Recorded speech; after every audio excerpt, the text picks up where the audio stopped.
My name is Valerie, and I'm from Ukraine for more than 15 years. I worked in the rockstar companies in Ukraine, international IT companies, as Chief Growth Officer. And then I started my business, a strategic management consulting company in IT. So we used to help Ukrainian startups to enter European market. We have done women in tech programs. But when the war started, I had to flee from war with my 2 children. I simply took a suitcase and we left. You just heard from Valerie Kuzmenko, a high-flying IT exec from Kyiv, forced to flee when the Russian invasion started in February 2022. I met her at a conference for Ukrainian women in tech in London last year. It struck us that most of us in the so-called developed world think that we're a million miles from our worlds being ripped apart by war or natural disaster, but we are just as vulnerable and our lives are just as fragile as anyone else. That got us thinking about tech and how when the worst happens, it could be used as a tool for good. So, this week, we'll be discussing tech to rebuild and how companies, aid organisations and grassroots groups on the ground are using cutting edge and sometimes not so cutting edge tech to help restore shattered communities and societies.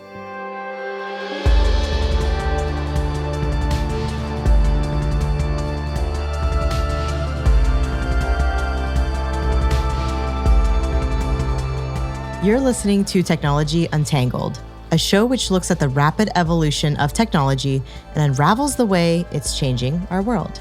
We're your hosts, Aubrey Lovell and Michael Bird. So, as is traditional, here are a few stats to kick us off. And fair warning, they make for sobering reading.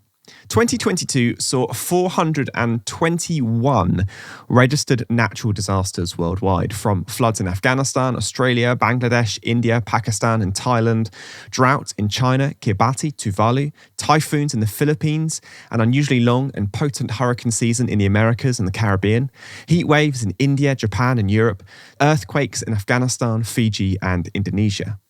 And then there was the war in Ukraine and continuing conflicts and humanitarian crises in Syria and South Sudan, which saw vast areas devastated and created millions more refugees, in addition to the over 80 million forcibly displaced people worldwide. So all in all, it's not been a great 12 or so months. Around the world, thousands of NGOs, activists, and charity groups do what they can, while governments and research groups try to come up with better ways of predicting, mitigating, and avoiding disasters. But you won't be surprised to know that there's a whole heap of ways that tech can help. Michael and I have been interviewing experts, leaders, and innovators from across the space, but for the purposes of this episode, we'll be looking at 3 different approaches. Number 1, tech being used to assist aid operations at the point of need. Number 2, tech being used to help people on the ground return to normal life. And finally, number 3, tech specifically to help map out and rebuild damage. Now, there's obviously a load of directions we could have gone in terms of tech to help people participate in society remotely, feed themselves or generate power. But frankly, that podcast episode would probably be about 6 hours long. And we have already covered some of those areas in past editions. So do check out our episodes on world poverty and world hunger for more on that.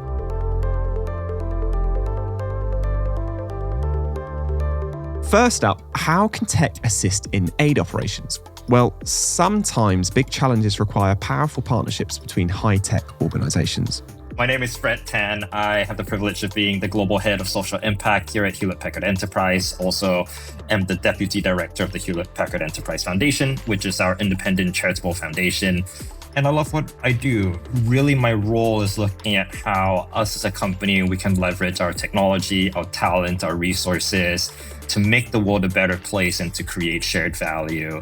There are a couple of things that we think of here. One is a strong belief that innovation and entrepreneurship is the solution to global challenges.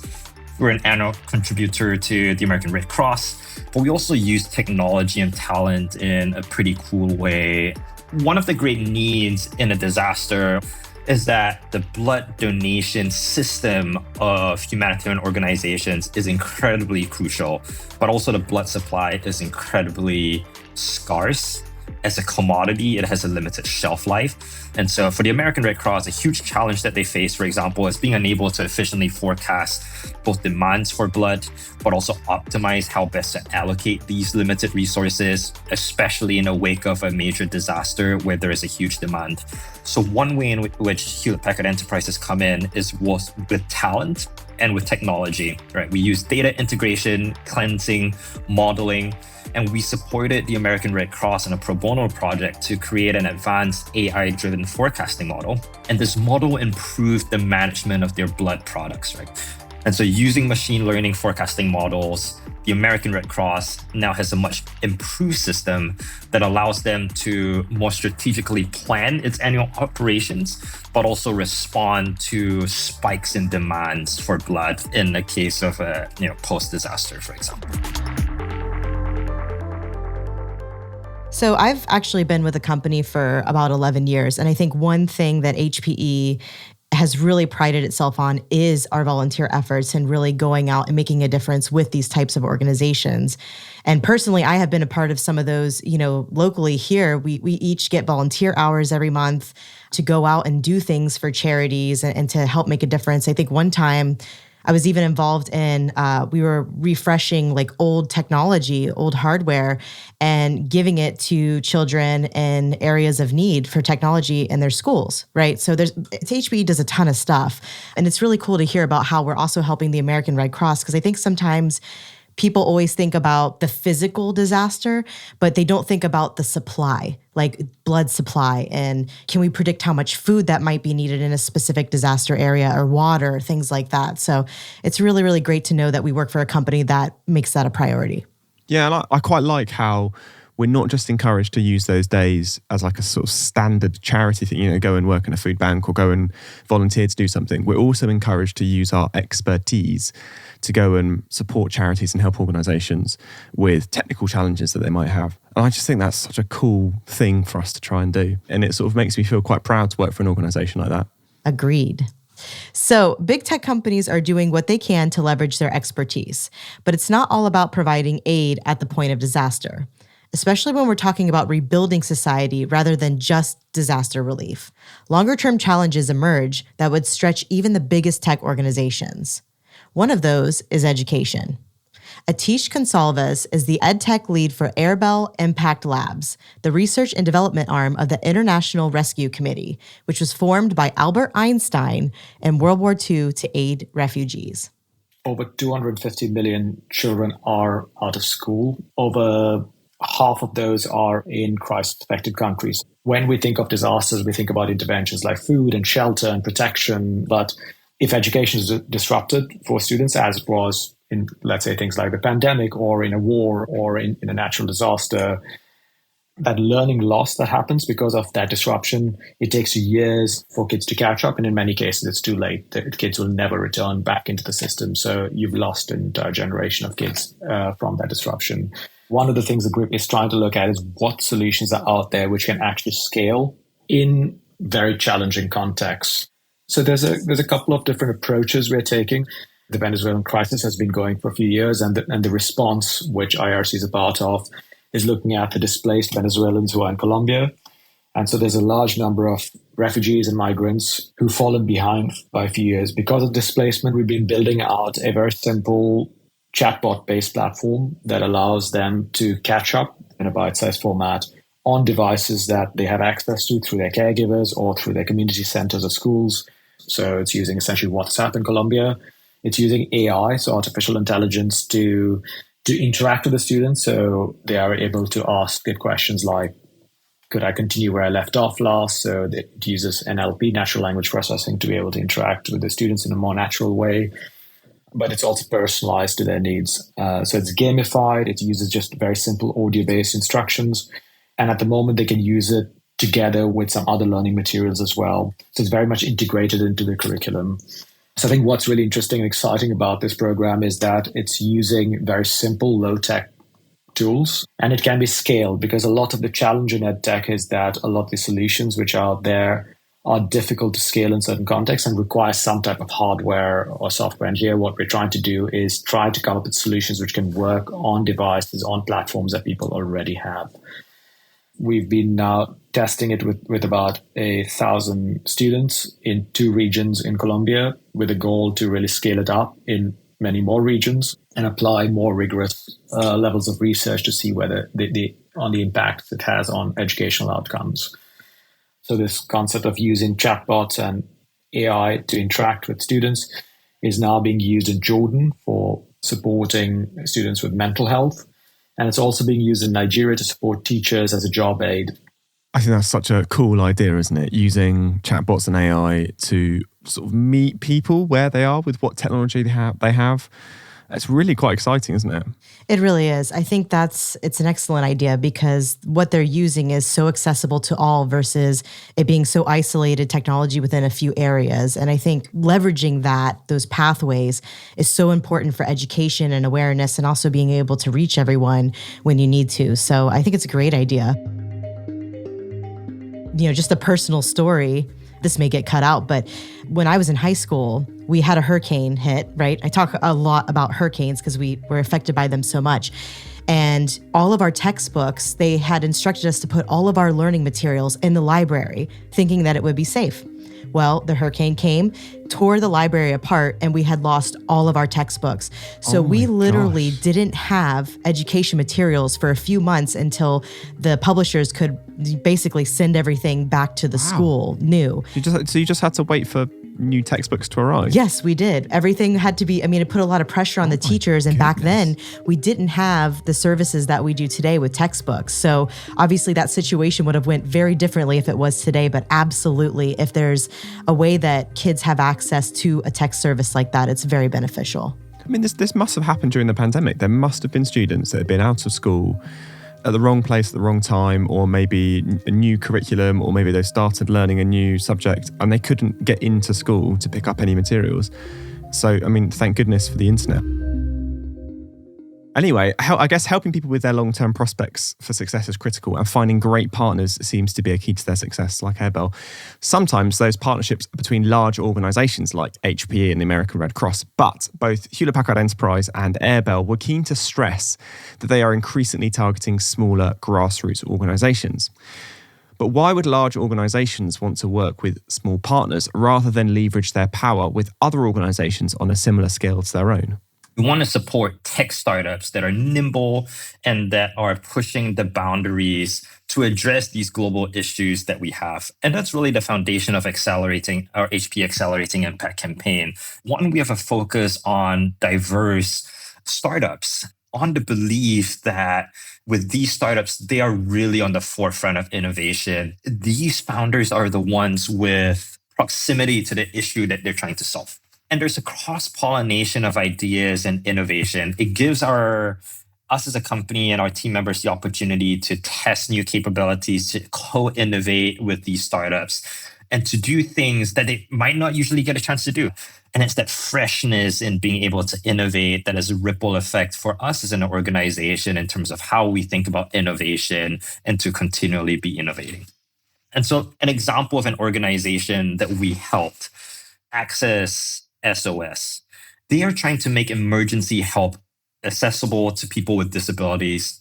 And so you think about it. If there's an earthquake where you live, someone who's deaf won't really be able to call 911 and have the conversation that they need with emergency services. The founder of this organization, Gabriella Wong, founded it because of her proximity to the issue.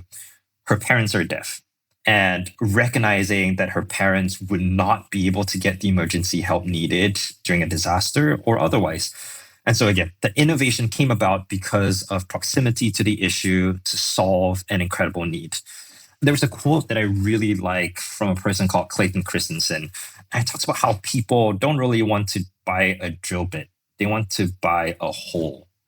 And when I think of what small startups are doing, especially ones with lived experience, they're solving for the whole and not trying to sell a drill. Philosophically, it's important, but also in innovation, it's important because, again, we will discount a huge swath of innovation if we do not focus on smaller startups, especially diverse startups. So that was really interesting hearing Fred talk about how working with diverse nimble groups is a bit of a two-way thing. And I really liked his analogy of people want to buy a hole and they don't want to just buy a drill bit, which I think is quite interesting. Do you think there's a tendency of people to focus on the solution and maybe not the problem? Yeah, I think, there's sometimes this urgency that comes across when there is an issue. It's like we have to fix it right away. Sometimes it's a Band-Aid to a much bigger problem. But I think when you start to add these elements in of different perspectives, we talk about all the time how important diversity and accessibility is, especially in technology. When you start to add that influence and those experiences into the equation, I do think that you become then the solve for a solution. It's not just a Band-Aid anymore. It's more of an overreaching success in that matter. It's a similar story with the International Rescue Committee. They obviously partner with large organizations, but working locally is increasingly important as well. International NGOs and the UN have been talking about localization for many years. And it is part of IRC Strategy 100 to not parachute that much, but invest in systems, invest in local partners. So at Airbell, we're doing it in two ways. First, starting with ourselves. IRC is headquartered in New York, but more of the Airbell team is actually based outside of New York. So we have quite a big team in East Africa, in the Middle East as well now. So we are trying to diversify even where we recruit and where our teams are based, where our partners are based. So I mentioned our work in Nigeria, where we are working with and through local partners. Lagos has an incredible technology ecosystem, but Nigeria is a big country, and in the northeast, where there's large displacement of populations and where the IRC works, there's less technology players there.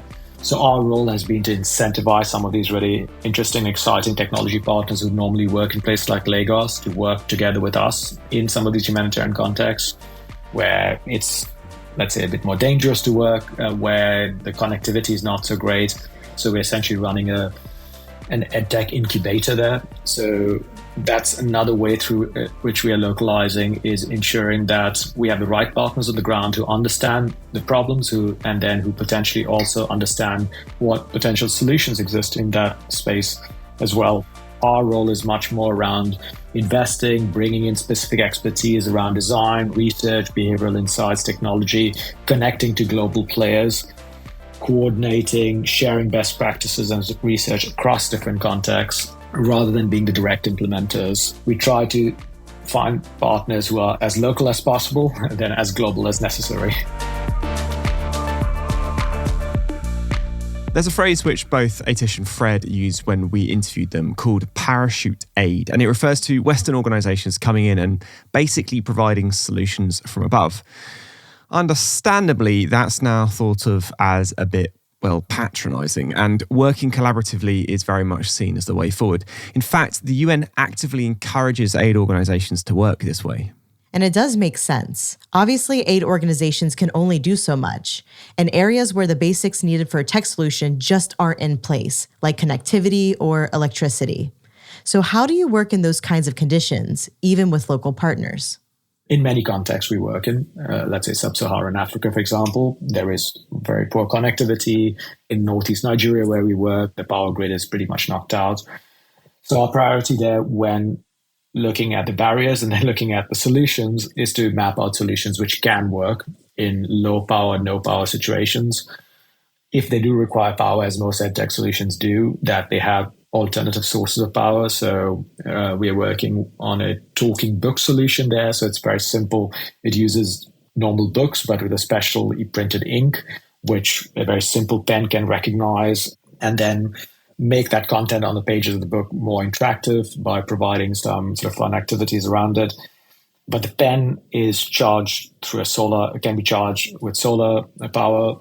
In terms of connectivity, we look at solutions where the content can be offloaded or offline, accessible on the devices. But we're also looking to partners where connectivity is needed. We are living in an increasingly connected world. There are partners, technology partners, that we try to work with to ensure that there's at least some level of connectivity or some level of bandwidth that we can use. We partnered with Meta to get WhatsApp messages, for example, at no cost to all our learners. But we are also exploring connectivity solutions with partners like Cisco. In the future, we could look at partnerships with the likes of Starlink, for example, to reach connectivity to places where you don't have any infrastructure set up for that. Now, with the best will in the world, there's some areas that aid organisations just can't work in or get access to. One of those is war zones. When things are moving quickly, you don't know where people are going to need help or where they will be in order to provide it. Ukraine is a great example. When Russia invaded in February 2022, over 8 million Ukrainians fled the country, and another 8 million have been displaced within Ukraine. That is just an astonishing number of people within a year, and that's more or less the equivalent of the state of New York, including NYC, up and leaving their homes. Some of those people were already internally displaced following the war in 2014. We heard earlier from Valerie, the refugee living in London. She was one of them. My name is Valerie, and I'm from Ukraine. I am the growth, business development, and sales executive in IT for more than 15 years. I worked in the rockstar companies in Ukraine, such as Vodafone, Turkcell. Worked for international IT companies as chief growth officer. And then I started my business, strategic management consulting company in IT. So we used to help Ukrainian startups to enter European market. And we have done women in tech programs. But when the war started, I had to flee from war with my 2 children to Lithuania. And then I've been waiting for the documents to come to the UK.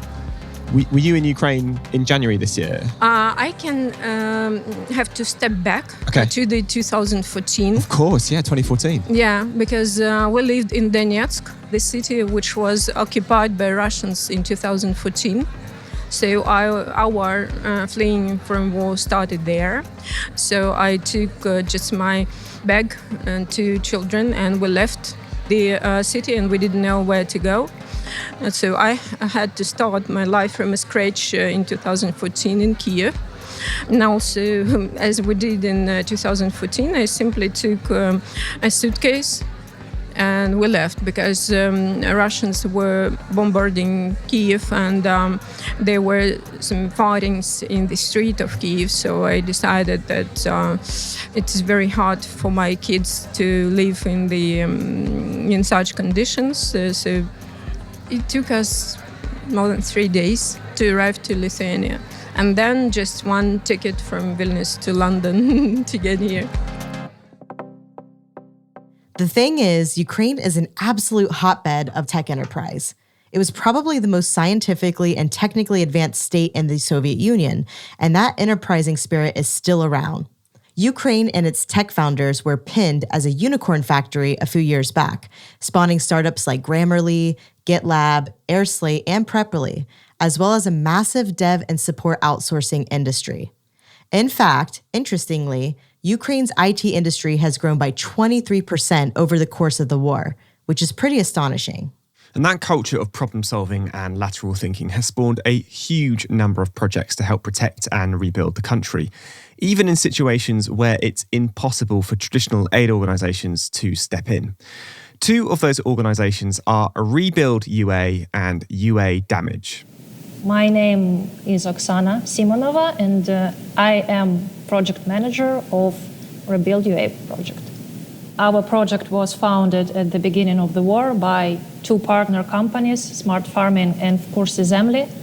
Both of these companies are working in agri-tech sector. The main goal of our project is to help our country to go through the hard times now, and we tried to help our country in damage assessment of the settlements. We tried to cover all the damaged settlements in Ukraine, and also we are exploring some new areas where we can be more helpful, more useful for our country. When the war began, more of our employees started to volunteer, but after several weeks we started to figure out how we can be more efficient, be more useful in our helping. So considering that Smart Farming has more than 8 years of experience in aerial mapping and drone shooting of the territories for Ukrainian agricultural companies. And of course, Assembly specializes on processing open data. We came up with an idea that we can collect and analyze data of the destruction of the damaged building. We also started from processing satellite data, but then we switched to the drone shooting because satellite data was in limited availability and low precision. My name is Vitaly Lopushansky. I'm CEO and co-founder of NeuroMarket. This is an app store for neural networks. And during the war, we founded a project UI Damage. We started to use our expertise of computer vision and machine learning to annotate huge areas with the help of neural networks. We don't know how to shoot, but we know how to think, how to use artificial intelligence. So we thought we researched a list of cases how artificial intelligence can support and help for our country in current conditions. And we found one very good case. It was used by Americans. After one hurricane, they annotated with the help of neural networks and satellite images, they annotated a huge area. And I realized we can also do that. So I contacted CEO of that project. Unfortunately, the technology was closed because it was a commercial project. But he explained me the basics, what they've done. And it inspired me to found our own project and to do it for Ukraine. And in case you think that these are companies operating in relative safety, this really is tech on the front lines. I'm located on the south from Kyiv, 7 kilometers on the south. So I can see everything what is happening. Drones fly, missiles fly, so we can see everything. And it usually happens above our house, unfortunately. But in the beginning of war, in the very first few days, it was shock for everyone because I woke up at 6 in the morning and I heard blows and I saw a lot of military actions around me. So first of all, the first day I asked my family to move out. So I grabbed everything, and they moved out on the second day. So how exactly do these two projects work? What's their story? Mariupol had a lot of destruction, a lot. And it was like a huge case for us, a big start point for us to do this for Mariupol. And it was under shelling. And we realized that we need to show to everyone, to all over the world, what is the level of destruction. Unfortunately, we couldn't use to show it on satellite images because it was closed information. We cannot share it. But processed data in vector layers, we could show. So this is what we've done in like a first step for UI damage. Processing Mariupol and showing to everyone the level of destruction. Yeah, and then we share the results with local government of Mariupol for free. It was a huge challenge to us. In military time, to get the satellite data, this is a challenge. But I contacted a list of companies. I remember Maxar. It was the first company. And they answered to me, we have data set which was purchased for humanitarian purposes. For people, so they can move out, to plan the road from the Mariupol. And we use this data set, and we successfully run a pilot project, analyzed the area. With the help of neural networks, we can identify the buildings, the layout of the building, of each building on the image.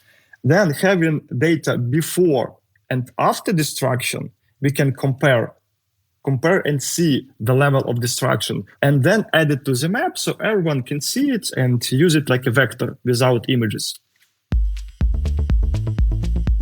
So this is a really interesting case. You have a company in a war zone using AI to analyze satellite imagery to assess damage, and another using drone tech developed in agriculture to assess and log damage to buildings in order to help restore normality later on. That's pretty amazing. Yeah, absolutely. And it is a mammoth task. It's estimated that 150,000 buildings have been destroyed in Ukraine so far since the war started. So being able to map and assess large areas using whatever technology you can bring together is absolutely vital to making progress in rebuilding. And the fact they work together really shows the power of collaboration and partnership because they couldn't work without each other. To be honest, the neural networks, they didn't do everything well because diversity of cases is huge. So we asked Oksana and Rebuild UA to support us, to help to validate everything we annotated. So then we can additionally train neural network and increase the quality of data processing. Yeah, because we are processing the data manually, and we can use some additional information, some additional photos from the drones, and we shoot the damaged area or the settlements and get thousands of photos. And then we merge the thousands of photos into one large orthophoto. In the next step, we start to process the data. We digitize manually the boundaries of the buildings and identify damages. And our approach is more precise. So we can help Vitaly to train their algorithms and improve this technology. And then based on this received data, with information provided by our other partner, Kyiv School of Economic Institute, we publish infographical reports, and we spread these reports through the mass media to draw attention to the problems of every settlements. Wow, I mean, that's pretty fascinating, right? Yeah, and actually it could work in a load of different scenarios because the satellite data can be gathered and analysed from pretty much anywhere, and the drone footage can be collected using satellite internet and solar charging in a lot of cases. So it's absolutely not foolproof, but it's an amazing way of using lateral thinking to provide solutions to help rebuild society. So, we've covered tech to help people at the point of need. We've covered tech to help rebuild, but we still need to talk about tech to help prevent the fallout from disasters. And this is one which both HPE and Airbell talked about as being a key pillar of their work. The idea that prevention is better than cure. And that's not necessarily saying that tech can stop earthquakes or convince people that war isn't the answer. It's saying that by preparing people on the ground and predicting disasters, you can help people ride out the storm. Obviously, the company that builds supercomputers and the NGO providing education over the airwaves are going to have slightly different approaches to this, but the core belief and principle are the same. For Airbell, prevention is much more about helping teachers in high-risk zones get ahead of the curve. So research has shown that for every dollar you invest in preparedness, you have a tenfold return on mitigating the impacts of the disaster when it hits. What we've been trying to do now is looking at methods to anticipate disasters in some cases, particularly around natural disasters. So using things like AI and looking at climate models to see whether things like floods are coming and what can we do in terms of preparing school systems, preparing teachers, preparing communities for this upcoming disruption. Then whether that's having sort of early warning systems that can then impact how these systems can become more resilient, that mitigates the impacts of when the disaster happens itself. So the longer term idea is to invest in systems so that IRC doesn't need to be there on the long term. So a lot of the work that we do in investing in systems, so if it's education systems, whether it's even around things like policy and strengthening systems around how school systems can recover quickly, looking at how best to invest early in education, literacy, numeracy, but also in things like social emotional learning and play-based learning. These investments that happen over years can have then this longer term impact that when disasters, which especially in contexts where disasters are protracted, will have sort of a significant outcome in terms of learning retention and reducing, let's say, school dropouts, for example. So one of the big challenges for the GRIP is around reducing out-of-school children. So all of these pieces which we do around preparedness and investing in the systems are things which will have an impact when there are additional disasters. And in many contexts that we work in, you also have complex disasters. So, for example, recently we saw with Syria, you have the war which has been going on there, and then you have an earthquake on top of that. So some of the work that we have been doing there, for example, in the region around play-based learning, around social emotional learning, some of that work could then be deployed very quickly to the programming around the earthquake as well. For HPE, it's all about leveraging computer power to predict the future, because if there's one thing computers are getting much better at these days, it's predicting the unpredictable. But the pre-part of a disaster, I think that digital transformation and technology has such a crucial role, right? And I think about access to data. I think of, and related to that, street imagery, connected devices, and Earth observation technology. I think of improvements to capacity that allows us to process and analyze this data. And for us as Hewlett-Packard Enterprise, looking increasingly towards the edge and what can be done there. We work with many meteorological agencies across the world. India, for example, Australia, another one, Singapore recently. One of the organizations that we have a chance to work with really closely is the National Center for Atmospheric Research, NCAR for short.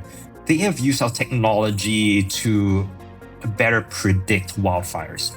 Wildfire behavior is heavily influenced by many factors, right? It's influenced by wind, it's influenced by humidity, influenced by terrain, influenced by the vegetation, and all these micro factors affect our ability to predict and in so doing contain wildfires.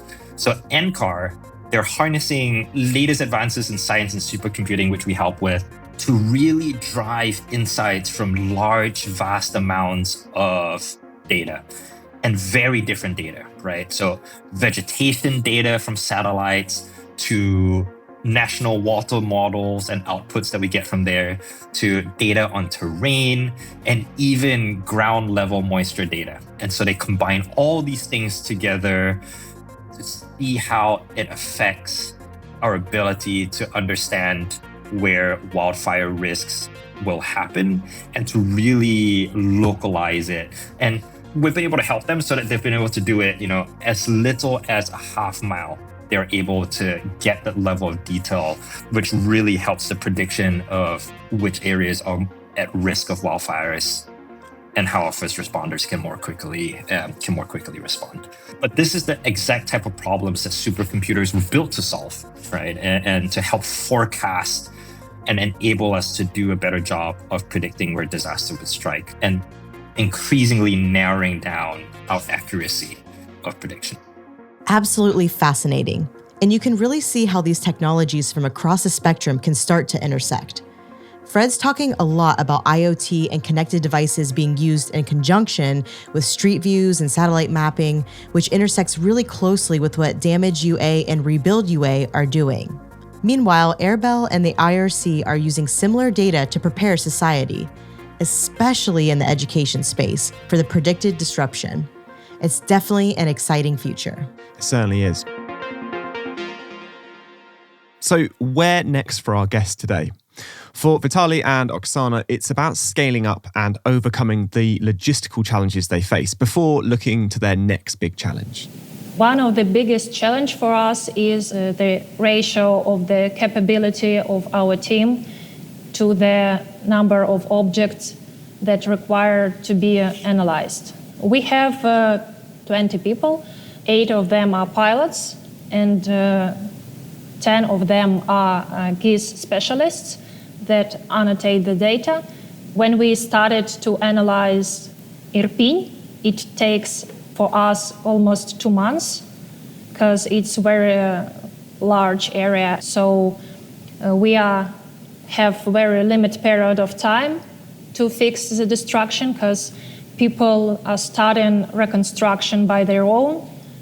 We plan this year expand our team and we require more equipment, more drones, and we plan to attract some regional teams of pilots that can help us to cover the whole territory of Ukraine. And Vitaly helps us in automation, the process of digitizing. It's like a very good cooperation. I think together we can collaborate and annotate everything much more faster in case of increasing capacity of drones.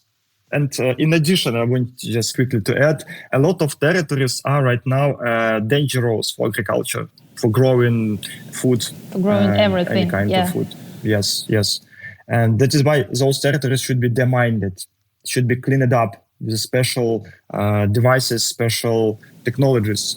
Yeah, but now it takes tens of years to demining all the territories of Ukraine, tens of years.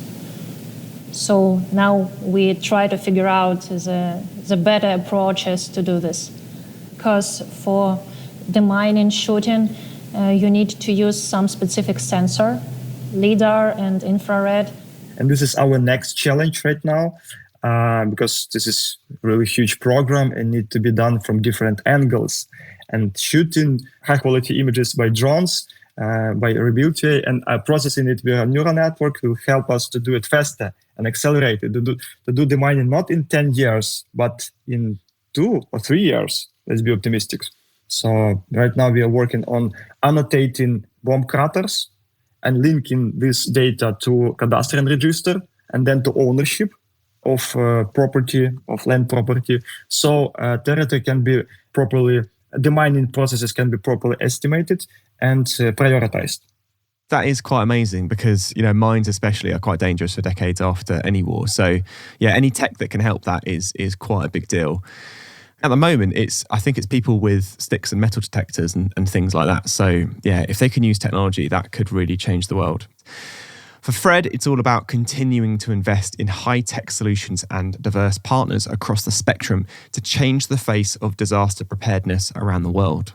I think on one hand, it's really leaning into the power of technology, supercomputing, for example.